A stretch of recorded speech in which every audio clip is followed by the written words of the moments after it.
오늘 본문은 우리가 11장에 나오는 내용과 조금 연결해서 봤으면 좋겠습니다. 예수님께서는 11장에서 율법사의 위선, 가식 이것에 대해서 아주 엄중하게 책망하고, 그래서 그들의 그 잘못된 그릇된 율법관, 신앙관에 대해서 굉장히 심하게 책망하셨던 내용을 우리가 11장 내용에서 봤습니다. 화 있을진저, 이렇게 심지어 저주하시면서 율법을 거스르고 율법에 대하여 가식적이고 위선적인 외형적인 그들의 신앙을 책망했던 것을 볼 수 있습니다. 거기에 이어서 이제 12장에 이르러서는 예수님께서 특별히 1절에 보면 제자들에게 말씀하여 이르시되 그랬습니다. 그러니까 지금 거기에 몇 명이 있냐면 무리 수만 명이 모여 있는 거예요.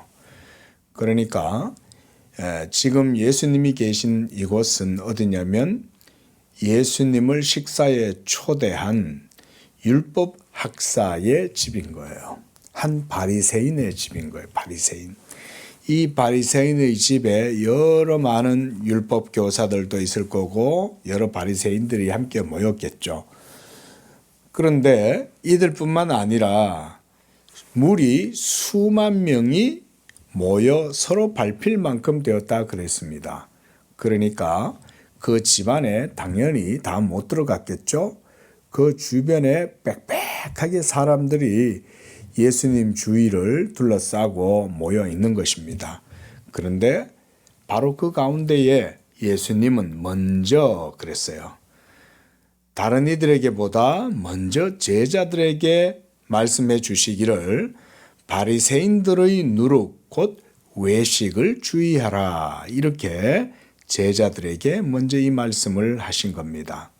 왜 제자들에게 예수님은 먼저 바리새인들의 위선과 가식, 바로 이 외식에 대해서 주의하라고 그러셨을까요?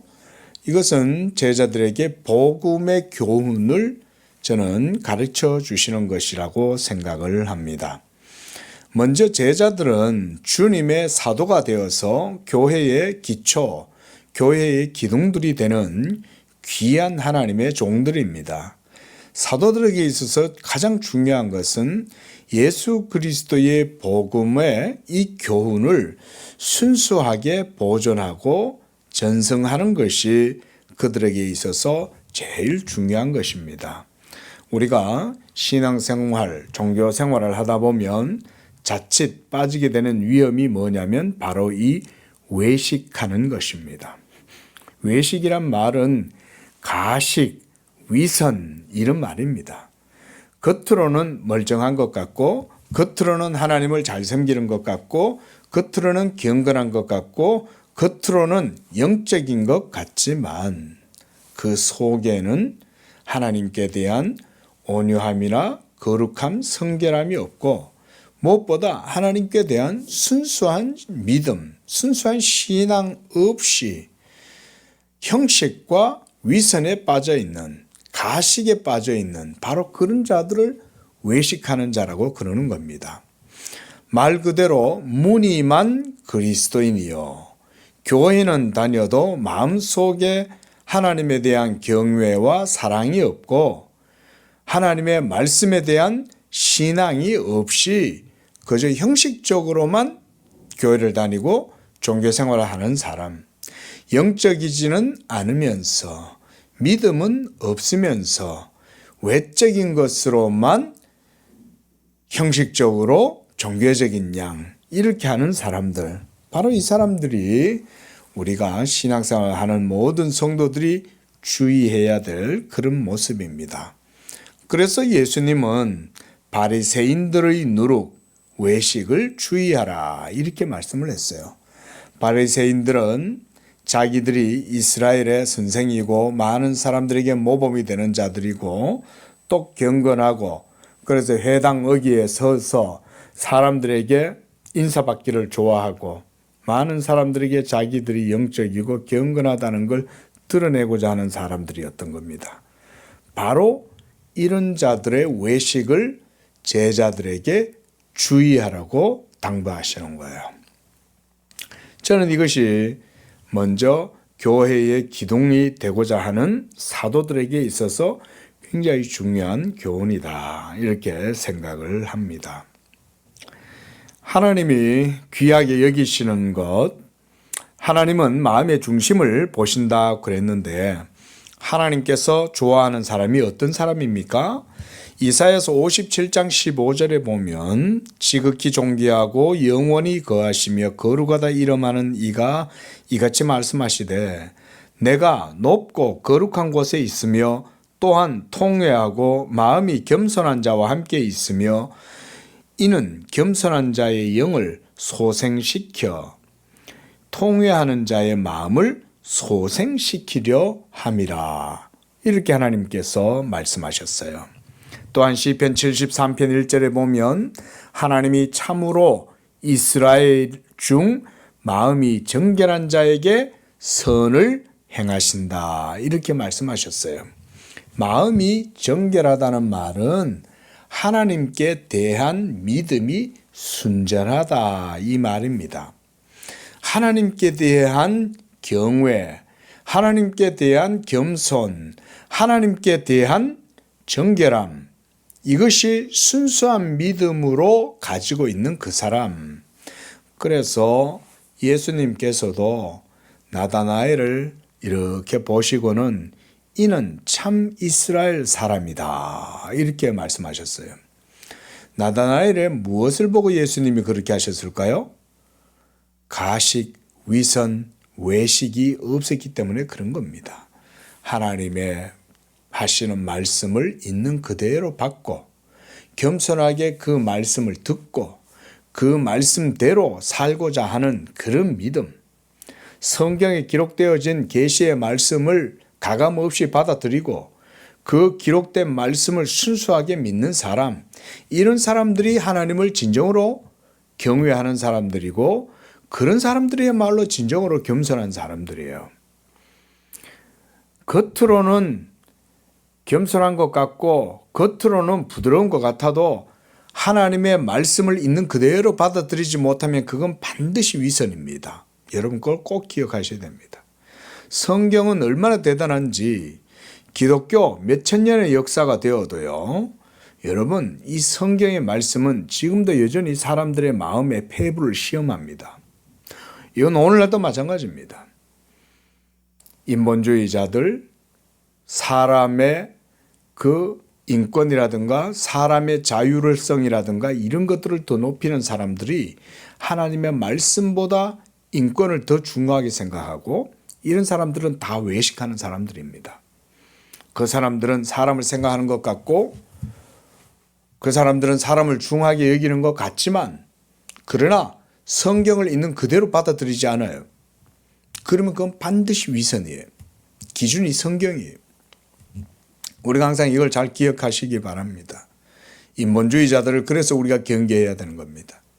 인본주의자들은 겉으로 보면 사람을 위하는 것 같고 사람을 생각하고 사람을 세우는 것 같지만 실제로는 진리가 없기 때문에 그들이 행하는 일들은 진리 가운데서 행하는 일이 아니기 때문에 도리어 사람에게 해악을 끼치는 것입니다.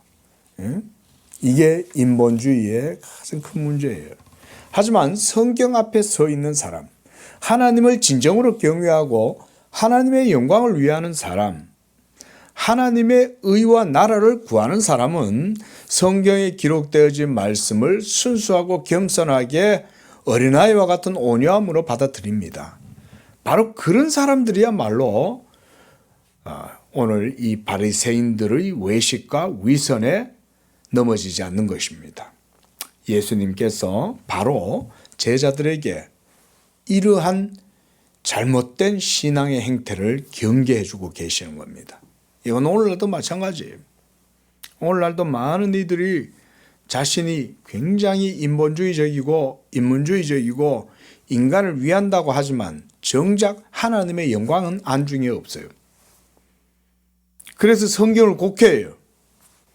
동성애자들도 마찬가지입니다. 동성애를 옹호하는 사람들도 마찬가지예요. 동성애자들한테 가가지고 목사들이 축복해 준다든지 퀴어 신학 같은 걸 주장하는 사람들이 실제로 인권이나 인간의 자유나 이런 것들을 주장하는 것 같죠? 아닙니다. 그들은 하나님의 형상인 인간을 파괴시킵니다. 결론적으로 멸망으로 끌고 갈 뿐입니다. 여러분 그걸 잘 아셔야 돼요. 뭐 퀴어 신학을 하고 막 성소수자들을 자기들이 축복해주고 이러면 그게 여러분 하나님의 영광입니까? 그것은 인간을 도리어 망치는 거예요. 인간을 바르게 세우려면 하나님의 형상으로 세워야 돼요.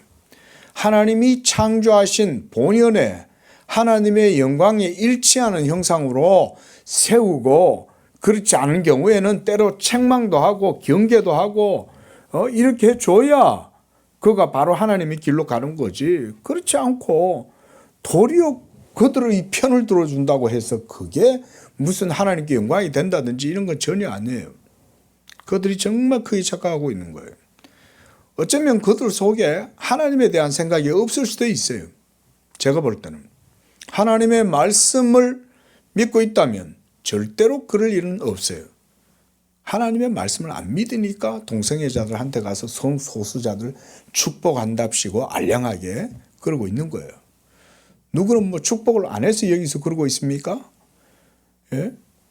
정통 교회, 기성교회들도 동성애자들이 죄인이지만 그 죄인들의 죄는 미워해도 죄인들은 불쌍히 여겨요. 그들이 하나님의 말씀에 돌아오기를 바라고 하나님의 말씀대로 나오길 원하고 회개하고 그래서 하나님 말씀 앞에 다시 돌이키기를 원하고 이러지만 돌이키지 않고 완고하게 나아가는 것은 하나님의 말씀에서도 심판하는데 우리가 뭔데 그거 가서 축복하냐 이거예요. 예? 성경도 축복 안 하는데 지가 뭐라고 그거 가지고 축복하냐 이거예요. 순수한 복음이라는 것은 하나님의 말씀 앞에서의 겸손과 온유함이에요. 위선자들의 제일 큰 문제가 바로 그겁니다. 그러면서 가식을 부리는 거예요. 위선을 부리는 거예요. 2절에 보면 예수님께서 이 바리새인들의 누룩, 외식에 대해서 이렇게 경고합니다. 감추인 것은 드러나지 않을 것이 없고 숨긴 것은 알려지지 않을 것이 없다 그랬습니다. 감추인 것, 바로 사람의 위선, 가식 속에 딱 감추어져 있는 그 위선을 얘기하는 겁니다. 그리고 숨긴 것, 겉으로는 그렇지 않고 속으로는 그러면서 그걸 숨기는 거죠. 마치 그렇지 않은 양 이렇게 숨기는 것. 이런 것들이 드러나지 않을 것이 없다 이렇게 말씀하시는 거예요. 뭐 때문에 이렇게 감추어진 것, 숨긴 것들이 다 알려지고 드러나게 될까요? 하나님의 말씀의 은밀성 때문에 그래요. 진리는 감출 수가 없습니다. 진리는 반드시 진리 그 자체의 가치로 자기를 드러낼 수밖에 없어요. 진리의 성격 가운데 하나가 뭐냐면 보편성입니다. 여러분 우리가 여러분 손에 이렇게 작은 가시 같은 거 찔려보신 적 대부분 다 있으시죠? 그거 눈에 안 보이죠?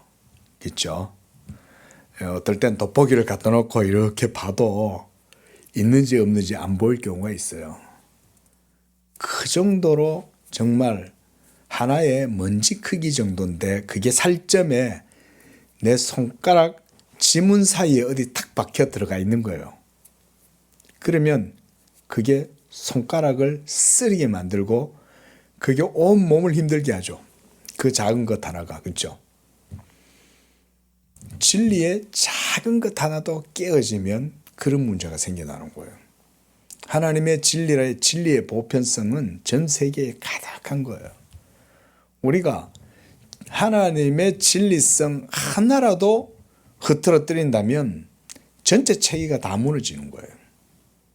이게 하나님의 완전한 말씀의 은밀성입니다.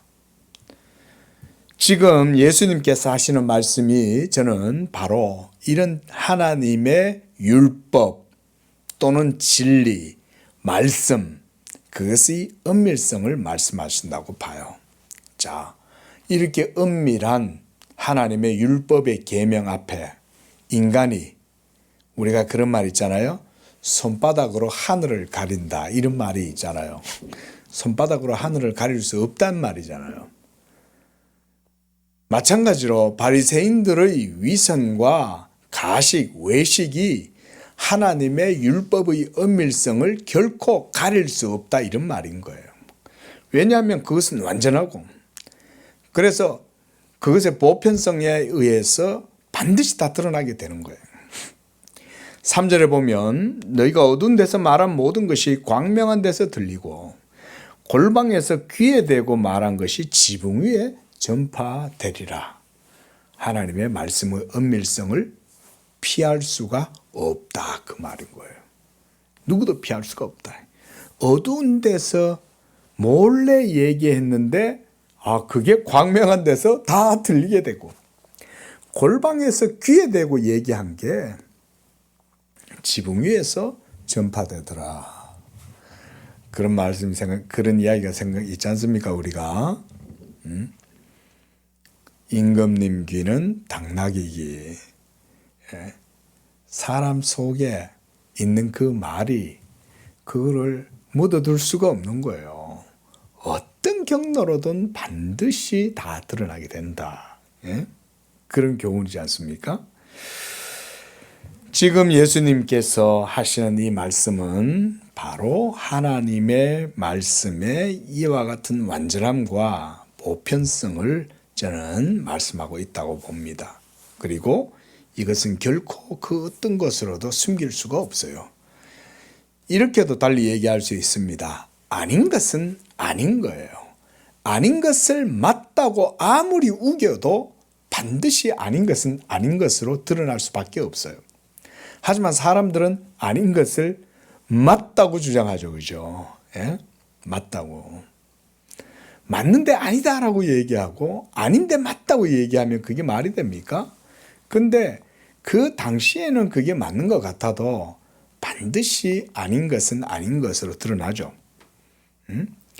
시간이 좀 지날 뿐이지 역사가 반드시 심판하기도 하죠. 역사도 심판하는데 하물며 하나님의 준엄한 말씀은 더더욱이 분명하게 드러나는 거죠. 자, 이렇게 해서 이제 예수님이 4절에 제자들에게 이렇게 말합니다. 너희는 내 친구다. 이렇게 말씀합니다. 예수님의 친구, 제자들, 내가 내 친구, 너희에게 그랬어요. 예수님은 바로 어떤 분입니까? 하나님의 말씀 자신이시죠. 하나님의 아들, 영원한 말씀, 바로 그분이 예수 그리스도예요. 근데 지금 예수님의 제자들, 사도들은 바로 예수님의 친구입니다. 예수님의 친구들은 예수님의 말씀을 따라서 예수님과 교제하고 동행하는 자들이에요. 그런 사람들은 바리새인들처럼 이렇게 외식, 위선 이런 데 사로잡힐 수가 없어요. 그래서 바로 그 친구 되는 제자들을 향하여 예수님이 다음과 같이 이렇게 교훈을 주시는 거예요. 몸을 죽이고 그 후에 능히 더 못하는 자들을 두려워하지 말라. 그러니까 뭔 말입니까? 복음의 순수한 교훈에 대적하고 자기들의 위선과 외식으로 자신들의 불의함과 가식을 은폐하고 숨기고 감추는 그런 사람들. 이 사람들이 감추고 뭘 드러냅니까? 자기들 자랑을 드러내는 거죠. 그죠? 나는 기도 많이 하는 사람이고 11조 많이 하는 사람이고 나는 하나님을 잘 섬기고 금식도 하고 이런 사람이야 라고 이렇게 자기 자신을 포장하고 외식하지만 정작 이 사람들은 복음 전하는 자들을 미워합니다. 이거는 예나 지금이나 동일합니다. 지금도 위선자들은요, 복음 전하는 것을 싫어합니다. 복음 전하는 자들을 미워합니다. 예수님의 친구들을 미워합니다. 예? 지금도 미워해요. 그리고 그들은 인본주의자들로 자기를 포장해요. 성경보다 자기가 더 인간을 사랑하는 것처럼 포장해요. 그러면서도 하나님의 말씀은 안 믿어요.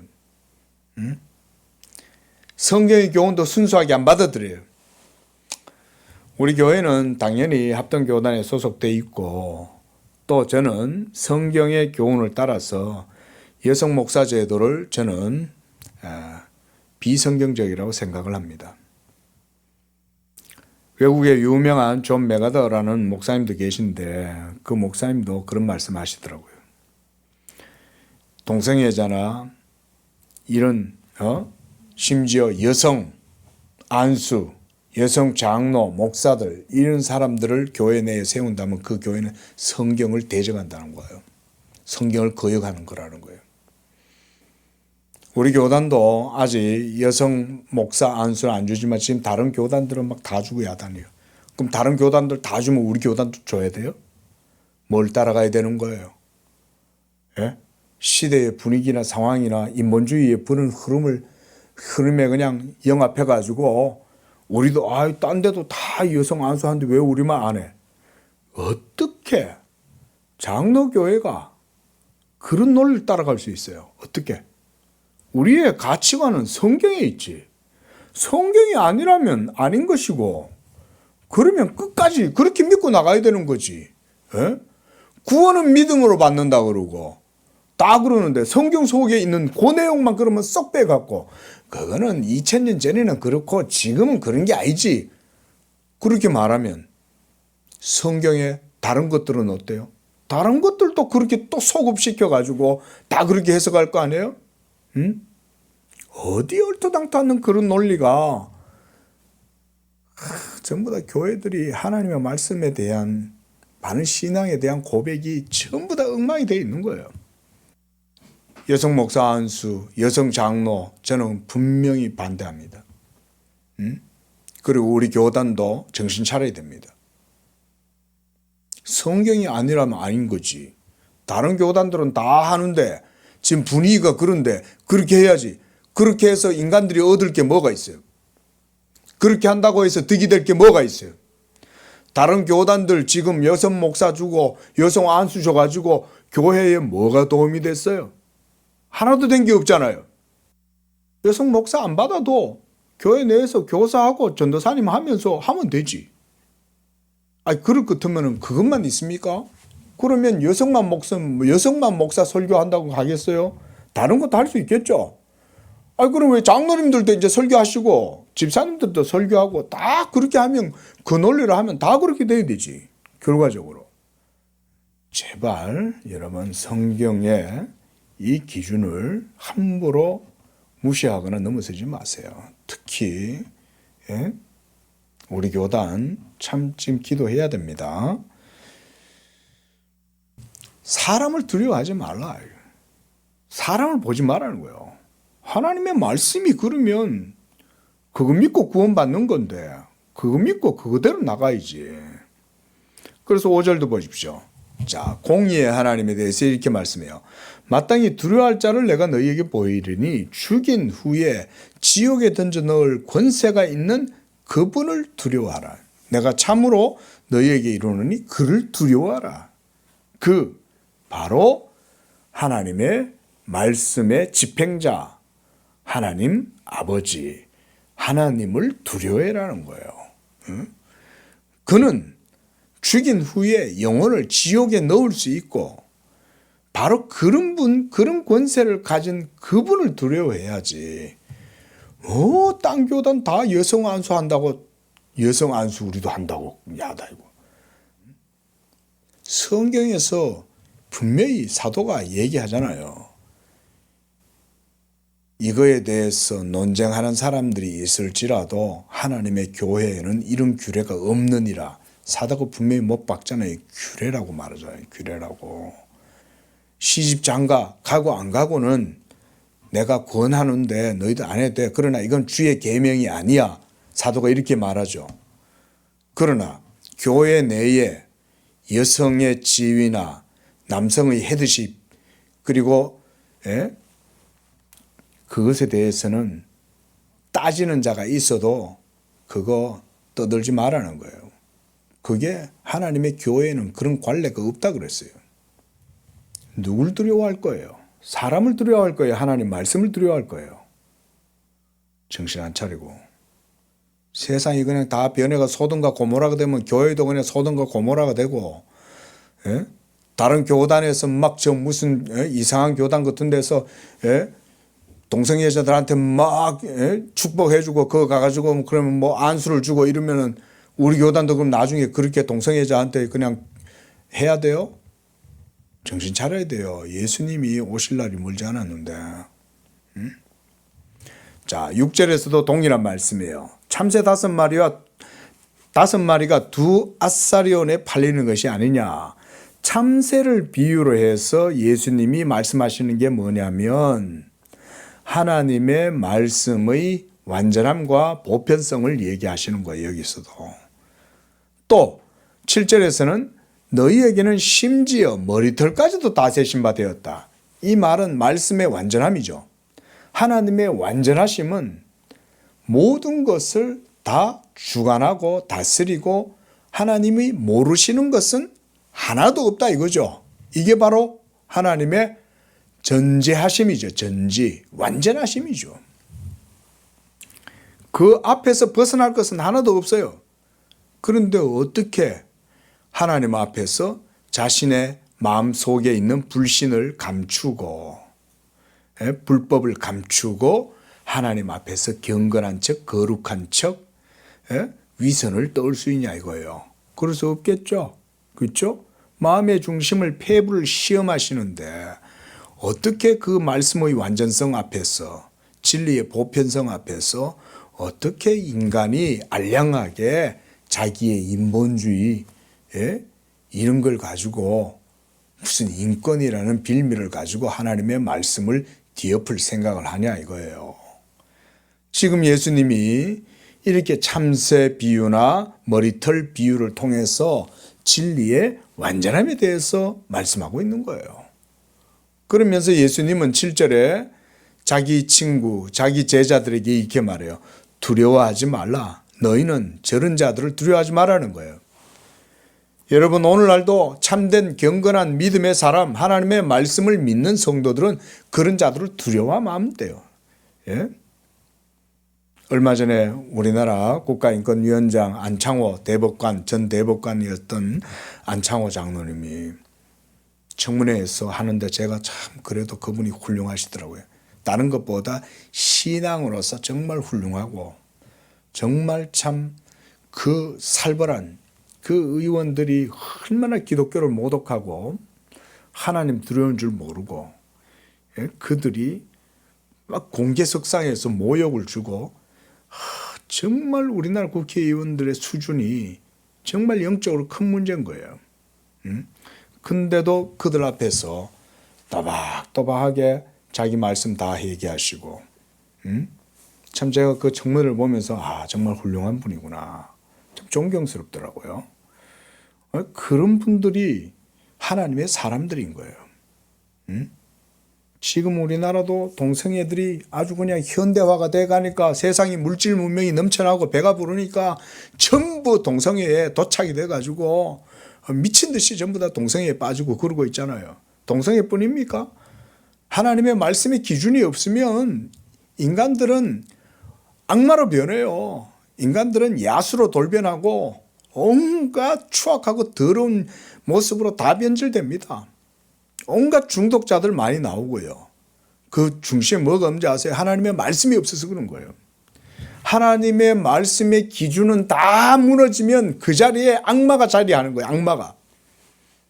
인간들, 여러분들 주의하십시오.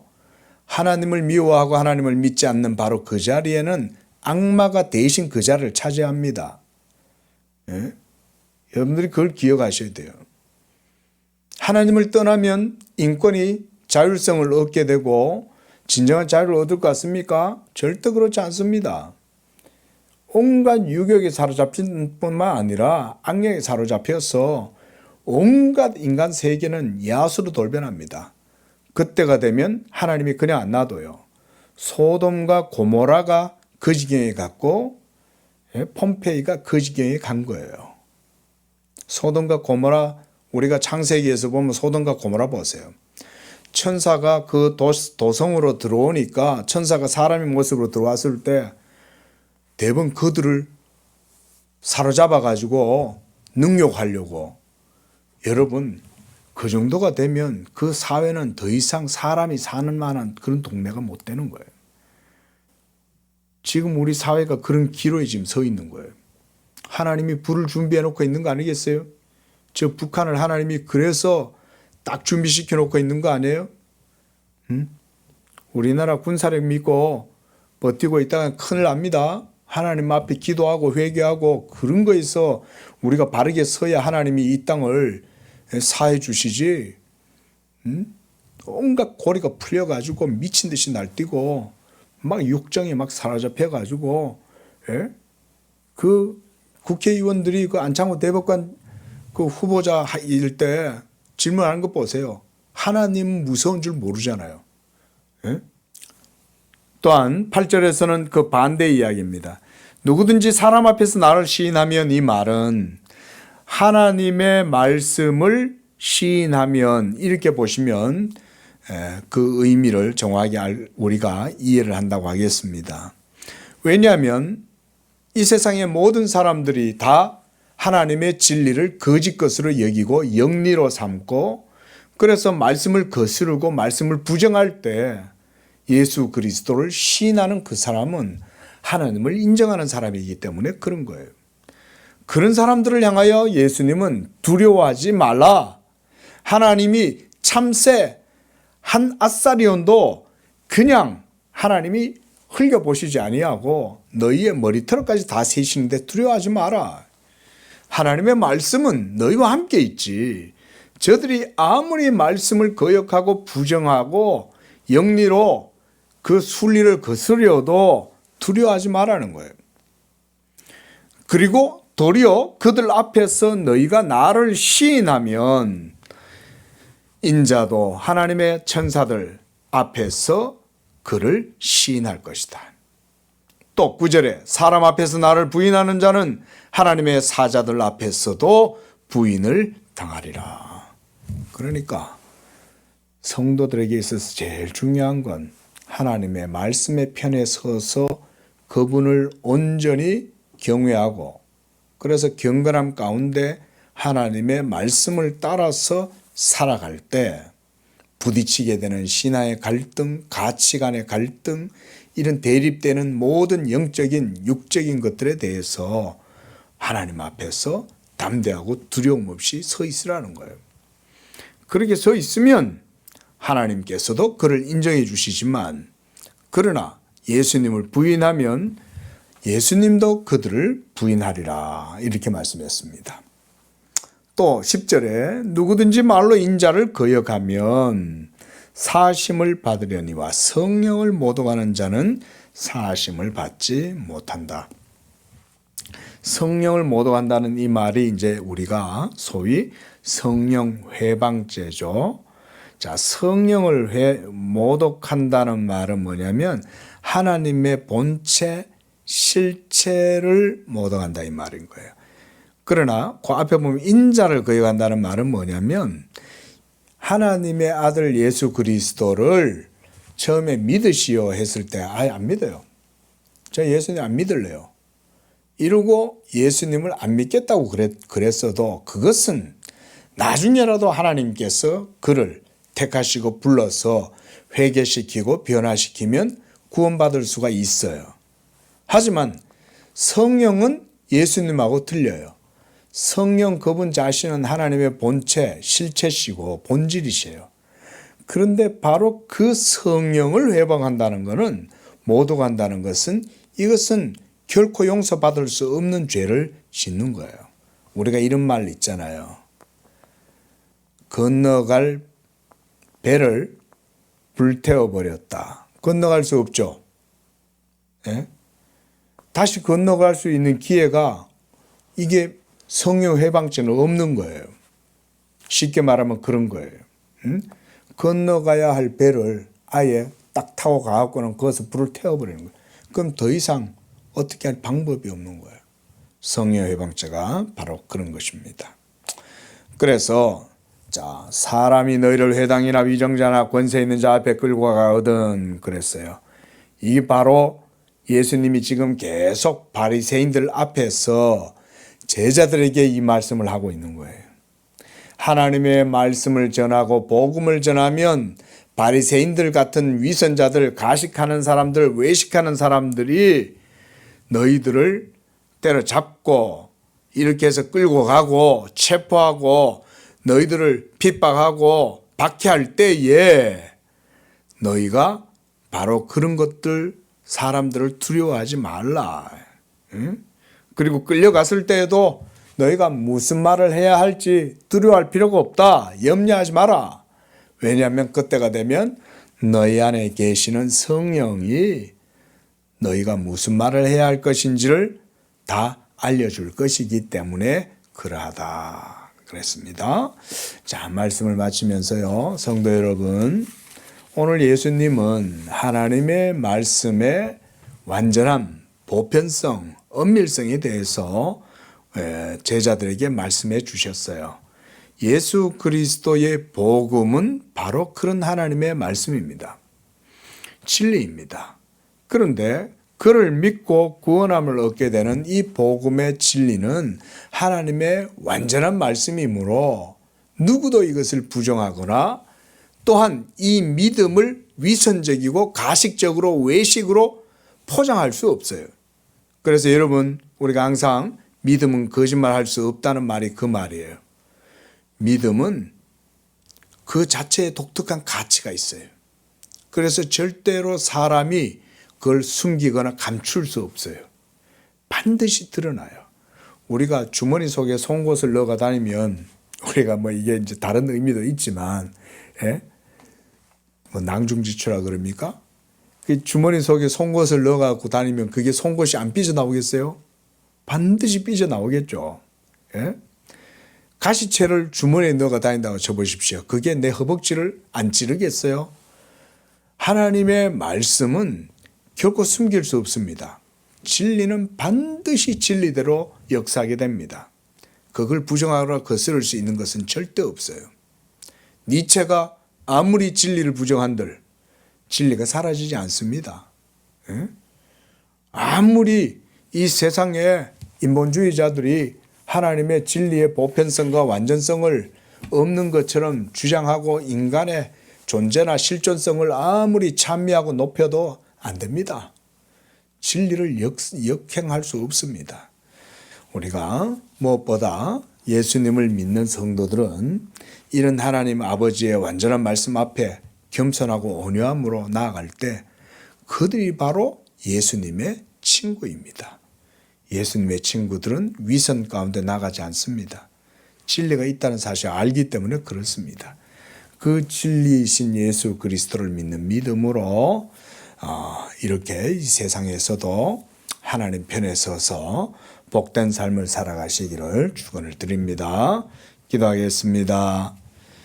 자비로우신 하나님 아버지, 지금도 살아 역사하시며 말씀으로 모든 세계를 주관하시고 통치하시며 섭리하시는 하나님께 영광을 드립니다.